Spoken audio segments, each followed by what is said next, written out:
my back, right? They know you work hard, they know your team members work hard, they know that you're running up and down the hallways caring for so many residents, so they didn't want to burden you. Our next generation is going to challenge that. They are going to want things when they want things, and they're not going to be content with waiting until 30 seconds down the road. They want it when they want it, and they want it right now.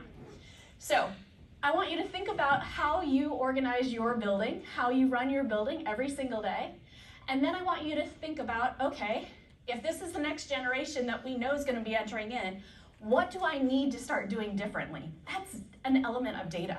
That's an element of we need to be capturing this, and we need to figure out how we can continue to improve our services and the care that we provide to our residents. So the next thing that I mentioned is regulatory current and future demands. That's the third bucket area that I see data as being so incredibly important at.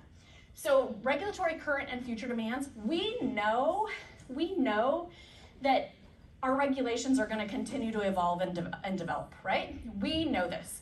We can see what the SNF counterparts have been through, and we can harness that information. We can harness that information to help stave off some of those regulations on the AL side.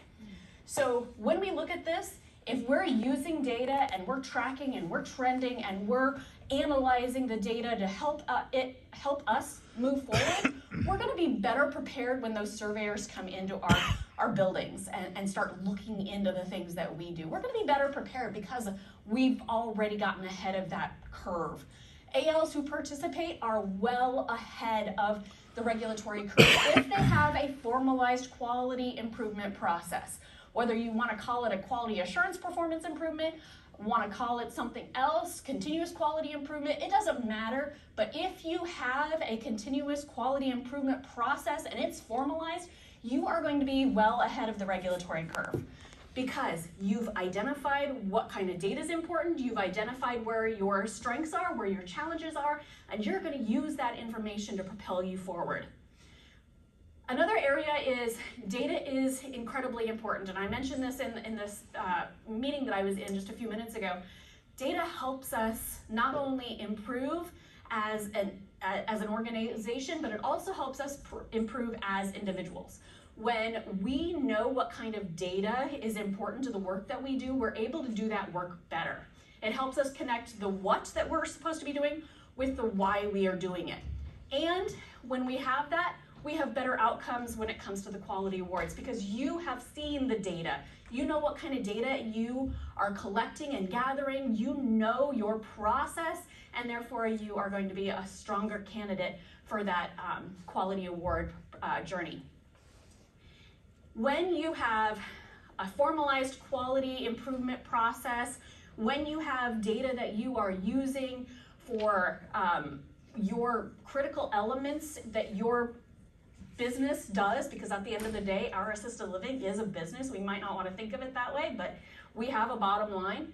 When you have all of those pieces and it connects back with your mission and your vision and your values of your organization, you are committing to continuous quality improvement efforts. So, how do we set the foundation? Through data. And again, if you have access to the links, if you have access to the slide deck, you have access to the links. So again, down here is another little issue brief that has a variety of information and data for you. This is basically what that says. So you can see on here how our assisted living is projected to grow and develop. We have nearly 1 million residents nationwide, much more females than we have males in our care across the country. We have over 50% who are 85 plus. How many people in this room have a centenarian or really close to being a centenarian? Yeah, exactly. Back when I first got into healthcare, our oldest person was about 85. That was one of our older people. So now we have a lot of centenarians across the country, and that is going to continue to be the new norm, if you will. This slide gives you a quick glance at our workforce. So we have around 478,000 employees across our country. Most of them are in our nursing department in some way, shape, or form. We have over 1 million licensed beds across the country.